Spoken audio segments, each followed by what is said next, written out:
Bonsoir à tous et dans ce JT, une nouvelle exposition à découvrir au centre du résistant déporté. Nous irons ensuite à Mutzig à la rencontre d'une auteure de bande dessinée. Dans son premier ouvrage, elle retrace avec humour son arrivée en Alsace. Et puis 2154 bébés, ils sont nés l'an dernier.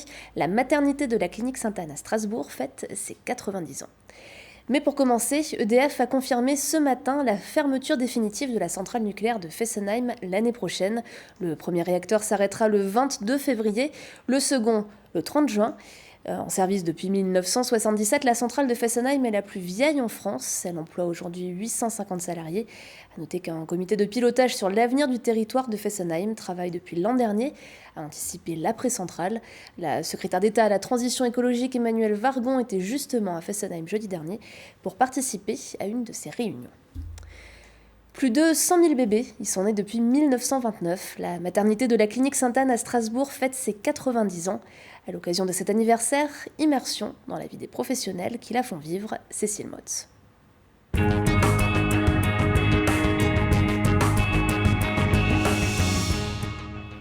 Léo, Alisa, Cléa et Madi ont vu le jour ici, à la clinique Sainte-Anne. Comme plus de 2100 bébés naissent en moyenne chaque année dans cette maternité. Madi a pointé le bout de son nez il y a 3 jours. Elle va bientôt rentrer chez elle. Ne reste plus qu'à enfiler le gilet. Les grandes sœurs sont pressées de profiter pleinement de leur petite sœur. Et nous aussi, de retrouver, parce qu'on est quand même bien à la maison, voilà, de rentrer chez soi. Habituée des lieux, Anta a accouché pour la 3e fois à Sainte-Anne. L'établissement privé est le premier du Bas-Rhin en nombre de naissances. 22 gynécologues, 12 pédiatres et 36 sages-femmes se succèdent ici au quotidien. Le métier de pédiatre est passionnant parce que ça change tous les jours. Enfin, peut-être pas tous les jours, mais tous les ans, il y a des nouvelles choses. On examine tous les bébés qui viennent de naître et puis ceux qui sont juste avant la sortie. Et puis, on est présent également en salle d'accouchement dès qu'il y a une césarienne ou dès qu'il y a une naissance un peu particulière, une ventouse ou dès qu'il peut y avoir un problème pour le bébé, le pédiatre est là. Le début de la journée commence en maternité pour aller voir les dames qui ont accouché sur le week-end, faire sortir les dames qui ont besoin de rentrer chez elles, et puis après on enchaîne sur les consultations pour savoir comment ça se passe. Je retourne à mon cabinet juste après, et puis j'enchaînerai cet après-midi sur une petite intervention avant de reprendre les consultations. En rénovation depuis 2018, la maternité évolue. Chambre spécialisée, climatisée, système de veille accru. Depuis 90 ans, un seul mot d'ordre, mieux accompagner la famille.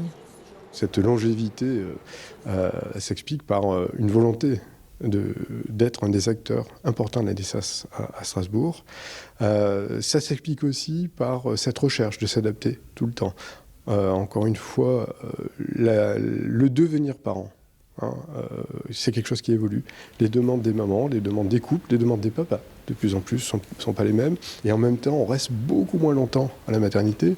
Il n'y a pas si longtemps, on restait 8-10 jours, il y a quelques dizaines d'années. Aujourd'hui, on sort au bout de 3 jours. C'est pas facile, quand on a son premier enfant, qu'on est tout jeune, pour savoir comment être accompagné, comment faire. Et justement, c'est ce qu'on essaye de faire, d'accompagner un petit peu mieux, d'apprendre aux parents.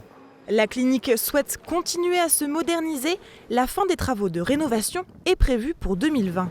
En attendant, pour célébrer la longévité de la maternité Sainte-Anne, une après-midi d'animation est proposée samedi 5 octobre. Au programme, visites, conférences, mais aussi ateliers et expositions photos. C'est une nouvelle exposition à découvrir au Centre européen du résistant déporté. Elle offre un aperçu sur le quotidien des prisonniers de guerre à travers le regard d'Henri Simon, artiste peintre. Une vingtaine d'aquarelles issues des dessins réalisés durant sa captivité sont visibles dans cette exposition. Henri Simon, compagnon de silence, un reportage de Fanny Kunz. L'artiste Henri Simon a 29 ans quand il est mobilisé au début de la Seconde Guerre mondiale. En 1940, il est arrêté à Dunkerque et transféré dans un stalag, un camp de prisonniers de guerre en Prusse orientale. Ici, les arts sont autorisés et Henri Simon reprend ses crayons pour immortaliser le quotidien des prisonniers durant 1 an. Il a eu la possibilité de faire un certain nombre de dessins au crayon ou à l'encre. Et à son retour, il a créé tout un ensemble d'aquarelles dans un album qui s'appelle Compagnons de silence. Et donc le Centre européen a décidé de le mettre en avant, un petit peu pour présenter une autre forme d'enfermement, les stalags, qui sont donc des camps pour les prisonniers de guerre, et aussi pour montrer une forme de résistance par le biais de l'art. Ces œuvres représentent des scénettes à l'intérieur du stalag ou alors des visages, un petit peu pour laisser une trace de ces compagnons de captivité avec des expressions, des sentiments qui vont refléter sur le visage de ces hommes, des expressions très fortes, l'angoisse peut-être de la suite ou alors de la survie de leur famille. Et puis vous avez également des scénettes où on voit qu'il y a des messes qui sont organisées dans les baraques, où on voit la lessive, on voit également les jeux de cartes, ce qui vous montre bien la différence avec le camp de concentration, parce que là on n'est pas dans la clandestinité. Libéré en 1940, Henri Simon est retourné chez lui en Vendée et a continué d'exercer son art toute sa vie. Il est décédé en 1987, entouré de ses proches. Une exposition à découvrir jusqu'au 15 avril 2020 et en parallèle, un chemin de croix peint par Henri Simon est visible au Mont-Saint-Odile. Les noms de villages à rallonge, la rivalité au Rhin-Bas-Rhin, la choucroute, tous ces chocs culturels, Hélène Zepfel, auteure de bande dessinée, les a vécus lors de son arrivée en Alsace. De la Lorraine à Mutzig, elle raconte son parcours dans un premier album, My Alsace Life, qui sera publié en novembre prochain. Camille Roland l'a rencontré. Par exemple, quand j'ai mis la télé, je suis tombée sur une chaîne. Et tout d'un coup, je me dis, tiens, il y a une rubrique qui démarre, le monsieur parle, je dis, qu'est-ce que j'ai fait? J'ai mis une chaîne allemande, qu'est-ce qui se passe? Et puis après, je dis que, ah bah non, en fait, ils sont en train de parler alsacien. Des anecdotes comme celle-ci, Hélène en a plein son carnet. Et pourtant, elle ne vient pas de loin, originaire de Lorraine, elle est arrivée en Alsace il y a une quinzaine d'années.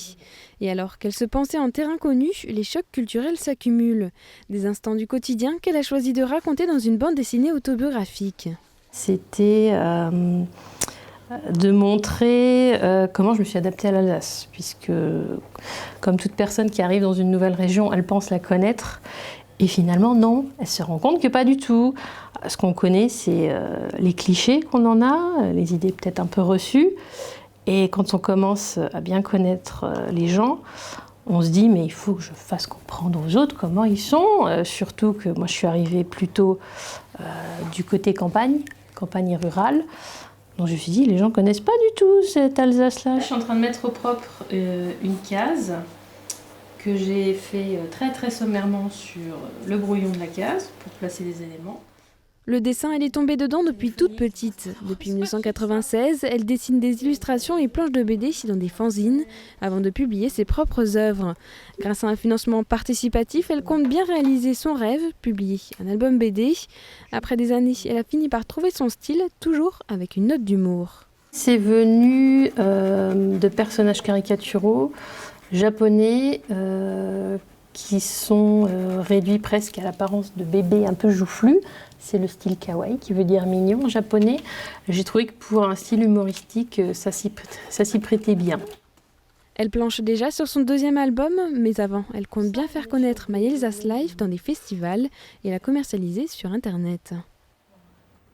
Et en bref, si vous devez vous rendre à Strasbourg demain, ou si vous y habitez et que vous vous garez en ville, attention à la fourrière. Le président de la République Emmanuel Macron viendra demain dans la capitale alsacienne pour célébrer les 70 ans du Conseil de l'Europe, inaugurer le nouveau théâtre du Maillon et remettre la Légion d'honneur à 2 héros de l'attentat du 11 septembre.